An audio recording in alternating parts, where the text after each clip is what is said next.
What's it going to mean to you guys whenever Dave gets back? It's gonna mean a lot. I mean, those guys have been doing a great job so far, holding it down in his absence. But obviously, we know that the whole left side is taken control of, at least on the outside of him. So, huge. I mean, he's a captain basically for us. I think I'm not sure how the captain voting stuff went, but had he been available to go the whole year, I'm pretty sure he would have been a captain.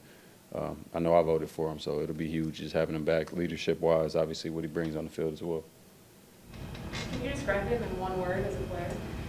As a player, consistent. That'd probably be the word I use. I feel like we all know what we're getting out of Dave every week.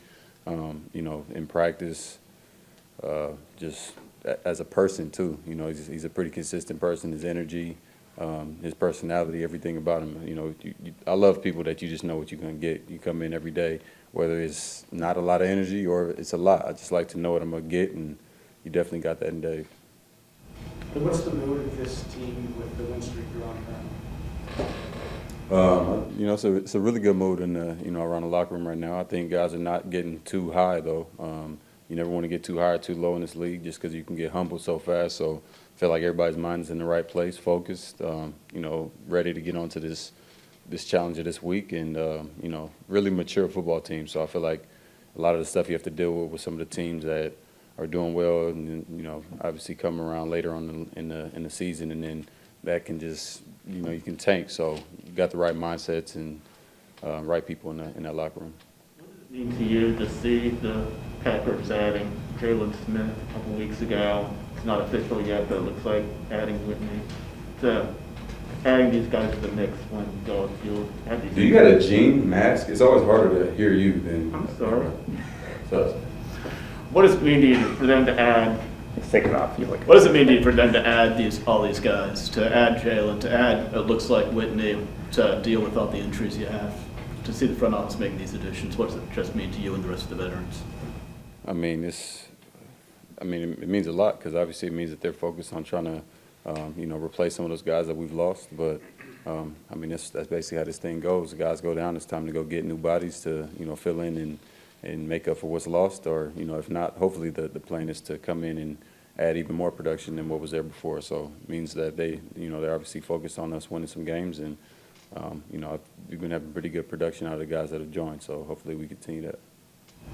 Are there little things you can pick up on Wednesday morning when you've won 3, 4, 5 games in a row, that the guys are prepared, they're not taking their foot off the gas, either how they are in a meeting or the way they approach that first practice? Are there little things you pick up on where everybody's head's at?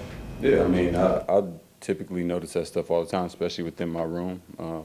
And the guys in my room, like I was saying about Dave, pretty consistent about how they come into work each week. So, a lot of the young guys, they come into, similar to the way I came in here. You come into a building where winning is expected. It's kind of like you don't really think too much of it. It's kind of like the expectation, win a game and get on to the next, so that you can lab up, do what you got to do to win that week. So that's what I've been noticing from a lot of the younger guys. They're not really stepping or taking a second to smell the roses. It's about really just getting on, handling it, and making that the norm, and moving on to the next to go get another victory.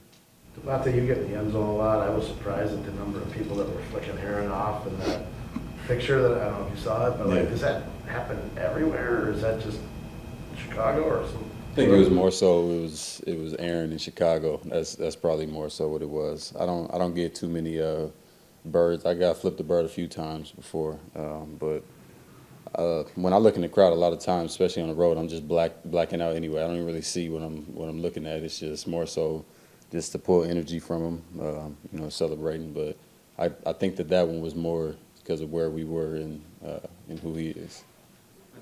Can you go through the 41-yarder last week? I'm asking just because of after the game, Aaron said, he was talking about the head nod that you guys had. He says, like the whole body started tinkling. Can you kind of go through the process of how all that happened? Well, I definitely know what he's saying. I don't quite get the tingling sensation that he gets, but it's I definitely get that same kind of adrenaline rush where I don't even know if adrenaline rush is the right word to use or phrase, but there's obviously we communicate all game, so it's not new, but sometimes we'll go back, he'll reach in the bag and do something that we haven't done for, 4, 5, 6 years. And that's when he did that in the game. I obviously can't uncover what that meant, but that's a really old school way of getting to what we got to. So you can actually see him when he was lining up, he kind of went to do it and he stopped for a quick second and then he went to it anyway because I guess the play clock was kind of running down. So he stuck with the signal that he gave me, but it was a really, really old thing that we never really beat on too much, but it just, I guess, it's kind of like me, what I talked about last week at Cincy when I tell him, he asked me what route I want on the back to put us in field goal range for what would have been the game winner. I tell him what route I want and then to connect on. It's kind of like that similar feeling, I guess. He'll give me something that's super, super old, and then, I don't really have much time to really, grab that information, figure out what that means. It was like in the moment, and, obviously it just shows the connection that we had.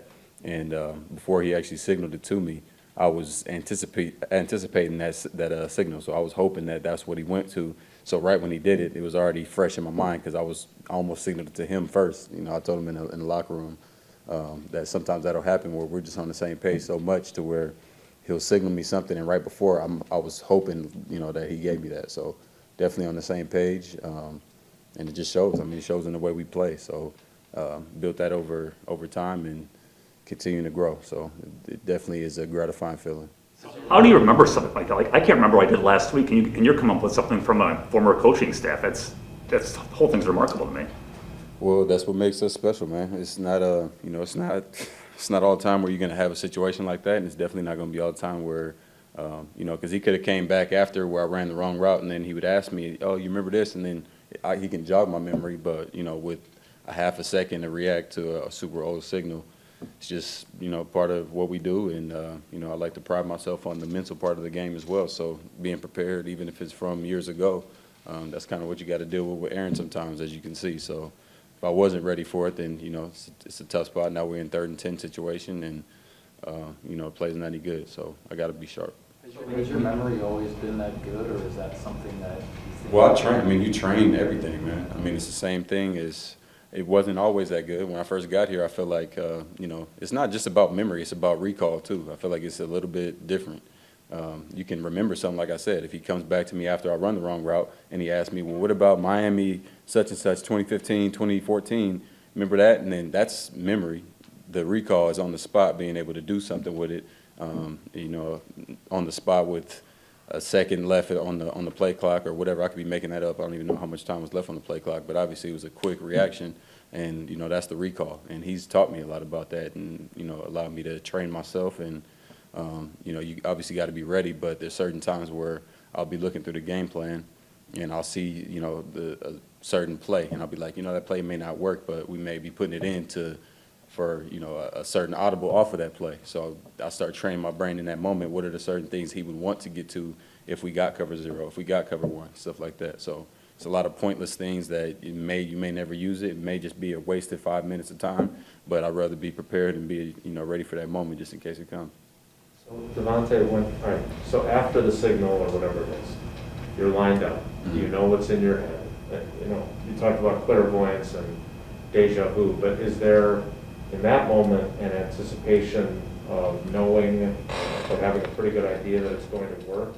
Like, I remember there's a clip of Rodgers at the line of scrimmage that there was a video of him like smiling at the defense maybe last year or 2 years ago, where he knew he had him before the ball had been snapped. Is there that feeling for you guys too, in a moment like that, before the 41-yard catch is made? Yeah, well, 1,000,000%. That's the reason why we're getting to the play, and that's why when I'm lined up there, and I told you I'm sitting there already thinking about the adjustment he gets me to, so I'm sitting there looking at him, and it's already won now because I know the coverage. So that's why I'm anticipating it, because I know what coverage it is, and based off of me, at that point, based off his leverage, the only guy that could help was inside, and my route is getting back outside. So it doesn't really matter if he's inside or not, because I just got to beat this guy, and if I beat him bad, then it'll be wide open.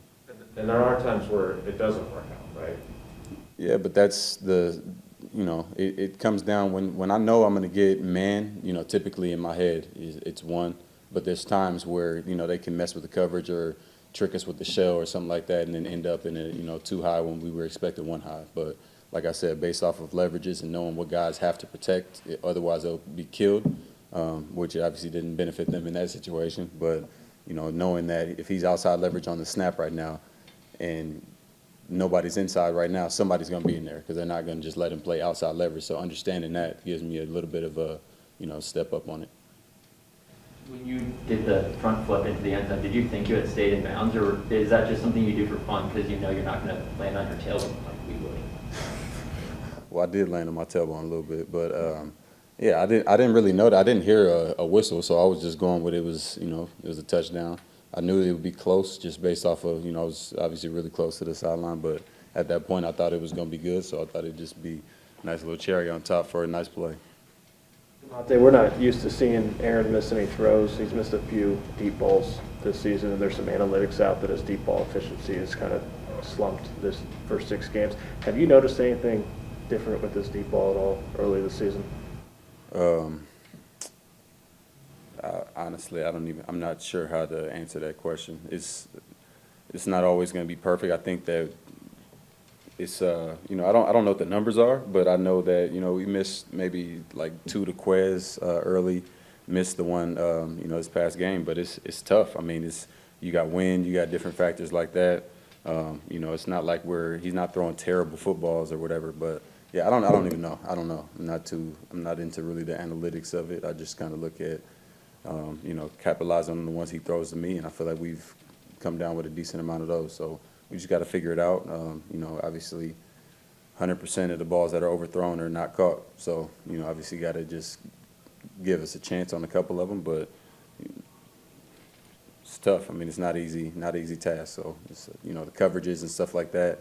It's not easy to throw a go ball, too, when you got safeties coming over the top. I mean, 9 times out of 10, when I'm running a go route, it'll be one high, but the safety will be 60-40, so much smaller window than most quarterbacks having to throw. So you have to fit it on the sideline like that. That can, tamper with your numbers a little bit too. Davante, what are the adjustments after a game where you catch 11 for 206 and teams are going to do something differently to not let that happen again, compared to the adjustments you make where the Bears clearly said we're not going to let 17 beat us, at least until the 41-yard reception? I mean, how differently are those 2 following weeks then as you try to kind of figure out that Rubik's Cube? Well, I mean, it's a copycat league. These guys are not dumb out here. There's no secret that, I'm a big part of this offense, and they're going to try different things, messing with the shell. I feel like the Bears did a really good job with the shell. Obviously took away some of our run solution options as well. Didn't have a whole lot of them versus Cincy, but sometimes you get that good look. So sometimes they'll get lucky too. But for me, it's just staying level-headed and just worrying about what I got to worry about, and that's getting open and making those plays when I get the opportunities. But if I'm getting doubled and getting 3 guys, I mean, I had a over route on one of Aaron Jones's screens going toward the side he scored on, and I mean, I ran like an over route 12 yards to the other side, and there's literally 4 people covering me. So at that point, I mean, if that means that Aaron Jones will get 15 yards of screen, then we're just gonna run that. Obviously I want to get in the end zone and still be productive and do all this stuff, but we'll find a way either way, and we have been. So did you do your accounting thing that you did after the one catch a couple of years ago? I didn't do it this time. I didn't even realize if I would have saw the 4th guy, because it was that same field as when it was born. So if I would have saw the 4th guy, I probably would have done it, but he was behind me. Davante, branching off of that, what have you thought of just the production you guys have gotten from that combo of Aaron and AJ, and in what ways does that make your life easier in the long run as a receiver? Yeah, man, it makes it to where these guys have basically got to pick their poison. It makes my job a hell of a lot easier the better our run game is, because a lot of our pass game, we talk about it a lot, but the pass game and run game is tied together as far as some of the action. So the better that they're running that thing, backers are going to step up, and it's just going to be a nice window for me to run behind and make some plays off of that. And obviously it'll change the shell as well. They'll have to go one high and come out and try some different things to stop that if they continue to run the way that they have been. So it makes it a lot easier on the wideouts.